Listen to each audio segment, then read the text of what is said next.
বাংলার ট্রাভেল ইউটিউবারদের বিজয় সম্মিলনী উপলক্ষে আমি পৌঁছে গিয়েছিলাম সল্টলেক বাবু কালচারে। দারুণ সুন্দর করে সাজানো বাবু কালচারে তখন চাঁদের হাট, কে নেই সেখানে। শুরুতেই গলা ভেজাতে চলে এলো শরবত। কেমন লাগলো এটা রিভিউ করে জানাবেন।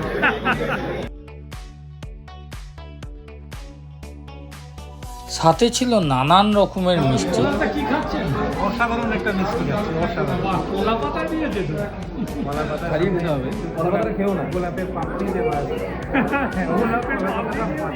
সন্ধ্যা স্ন্যাক্সে ছিল পনির পাকোড়া আর ভেটকি মাছের এলোঝেলো।